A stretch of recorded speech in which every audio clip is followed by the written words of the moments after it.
Interlink ఈ పేరు వినగానే ఇది కూడా ఇంకో క్రిప్టో స్కామ్ ఏమో అనిపించిందా? చాలా మందికి అలాగే అనిపించింది, మీరొక్కరే గాదు.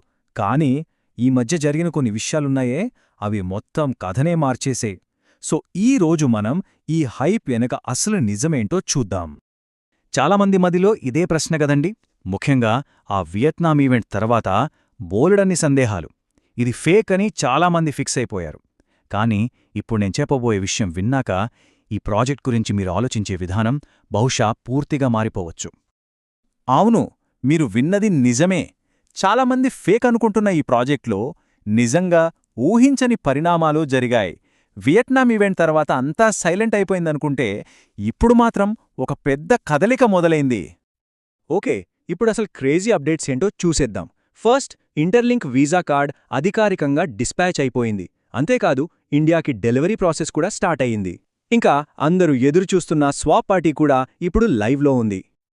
చూడండి, ఇక్కడ అత్యంత కీలకమైన విషయం ఏంటంటే ఒక ఫిజికల్ కార్డ్ చేతికి రావడం.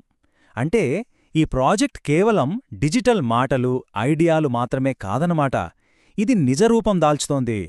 ఇది ప్రాజెక్ట్పై నమ్మకాన్ని పెంచే అతి పెద్ద సాక్ష్యమని చెప్పొచ్చు. ఇక మరో ఇంట్రెస్టింగ్ వార్త వైపు వెళ్దాం. అదే స్వాప్ పార్టీ. చాలామంది దృష్టిని ఆకర్షిస్తున్న భారీ ప్రైజ్ పూల్ దీని సొంతం.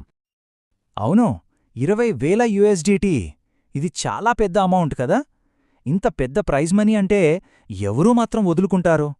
పైకి చూడ్డానికి ఇది ఒక అద్భుతమైన అవకాశంలా కనిపిస్తోంది. అయితే ఇక్కడే అసలు ట్విస్టుంది. ఒక్క నిమిషం ఆగండి. ఈ స్వాప్ పార్టీ, ఈ ప్రైజ్ మనీ, ఇవన్నీ చూడ్డానికి చాలా బావున్నాయి. కానీ ఇది అందరికీ లాభం తెచ్చిపెట్టదు, అస్సలు కాదు.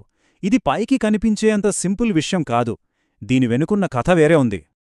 సరే, ఇప్పుడు ఈ హైప్ వెనక ఉన్న అసలు సిస్టమ్ ఎలా పనిచేస్తుందో కొంచెం లోతుగా చూద్దాం.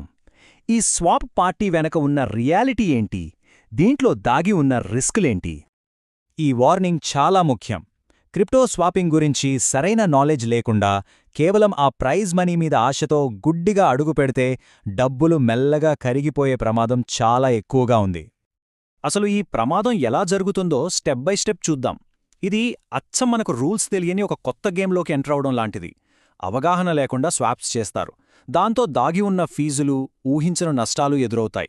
చివరికి చూస్తే ఏముంది, మన డబ్బులే మెల్లగా కరిగిపోతాయి.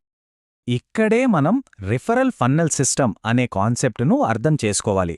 అంటే ఏంటంటే, ఎవరైతే ఎక్కువ మందిని రిఫర్ చేస్తారో వాళ్లకే ఎక్కువ లాభాలొస్తాయి. పార్టిసిపేట్ చేసే అందరికీ సమానంగా ప్రయోజనం ఉండకపోవచ్చు. ఇదో రకమైన పిరమిడ్ లాంటిది. సరే, ఇంత రిస్క్ ఉందని భయపడాల్సిన అవసరం లేదు. మన డబ్బును కాపాడుకోవడానికి ఏం చేయాలో ఇప్పుడు చర్చిద్దాం. ఒక తెలివైన నిర్ణయం ఎలా తీసుకోవాలో చూద్దాం. ఇప్పుడు మన ముందు 2 దారులున్నాయన్నమాట.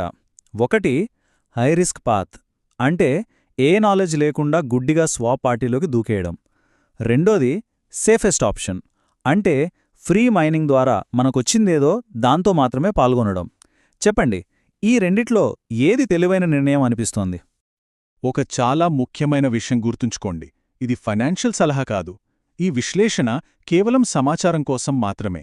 ఏ నిర్ణయం తీసుకున్నా అది పూర్తిగా మీ సొంత రీసెర్చ్ మీద, మీ విజ్ఞత మీద ఆధారపడి ఉండాలి. చివరిగా ఒక్కటే ప్రశ్న.